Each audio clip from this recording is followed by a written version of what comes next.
Today is January 25th, 2020. Holy cow, where did the time go? We say that every year, but it happens quickly, right? I hold a monthly wool sale. It sounds like they're spread out, but it seems like they happen one right after the other because the months are flying by. On the last Saturday of the month at 2 p.m. Eastern, I hold the wool sale. And what you need to do first is to go to this URL here at cindygayrugcooking.com/wool sale. It'll explain a little bit about what it's about. It will also give you a link to register. You need to register, and the system will take you through the process of downloading a small app called Zoom that is used to allow us to communicate to each other, right? So Zoom is an app that you'll never have to open. You'll never have to think about it again. It'll just be there on your device. When it's about an hour before the event, you will get an email from Zoom with a reminder and the URL on where to go. You simply click that link. Your system's going to ask you, is it okay to open the Zoom app? You say yes. And voila, there we are. You'll come in with your camera and your microphone muted. Then what I'll do is I'll hold up different wools. I started this process in spring of 2019 as an idea or a way to get me motivated to clean out my personal closet. I had way more wool than I was ever going to use, and I was having trouble finding the wool I wanted because I had so much. So it was time for a pruning. Well, I went through and took some out and had a little wool sale, and then realized I have months of this that I could do. So for the first several months, all I did was sell odd small pieces. So for instance, when I buy wool on the bolt, there's 15 yards in a bolt.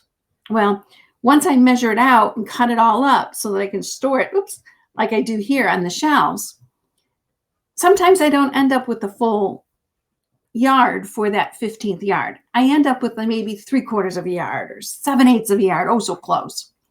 I don't sell that because I sell everything in yard measurements. I don't stretch my wool to make it go further. I just measure what it is, and then I take it on a lump at the end. That wool then goes upstairs to my rug cooking studio, and it sits on the shelf. And a lot of times it sits up there for a really, really long time because it's not a color I would normally use. So this is a way for me to liquidate that. Well, since it's become so popular, I've decided to add some actual wool yardage. So let me show you some of the yardages that are going to be on today's.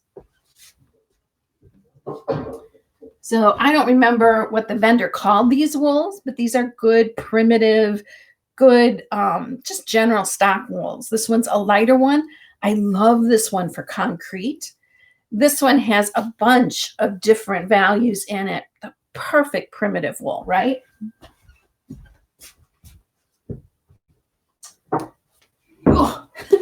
These three have a much warmer tone.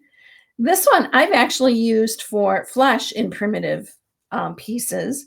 Here's a nice herringbone. This is great for dogs or something along that line. And here's a very vintage piece that has wonderful little colors on it. And when it hooks up, it is a really nice tone, particularly in primitive rugs, but in any rug. And then I'm just going to pick up these two. That stuff's getting heavy. These two are very popular. This one is called Fantasia, makes the perfect dark background because it looks black, but it's not. It's really all these colors. It does have a bit of a blue cast by the time it's done rather than black, but it hooks very, very dark. This one doesn't hook quite as dark, can also be used for a very interesting background, but I love this in flowers and in geometrics and in almost anything. But that's another one that is really nice to hook with. And then this, well, it's part of them. This is the smalls that I'm going to be liquidating for this month. All different kinds. I have to sort them down so that they're generally by color or by theme. Depends on how they sort down. I might have an orange pile, and then I might have what I call a lights or darks or primitive or bright. There's going to be some kind of a theme with each individual bundle. You'll raise your hand and say that you want that bundle. I do a random number generator, and whoever wins that bundle, they write it on their list. And at the end of the wool sale, we all check out and I ship them out as soon as I get your payment. So it's exciting. It's a great way for me to clean out my wool closet. And it's a great way for you to get some wool much cheaper than you would normally. The prices that I'll have, and you can go to the wool sale. Like I said, I arrive 15 to 20 minutes early, and I'll go over the process there. We'll talk about the prices and everything. The prices include shipping, so there's no extra shipping. So click on that link, get registered. Even if you can't make it today, then at least you'll be on the list and you'll get the email reminder for the next one. That's it. Bye for now.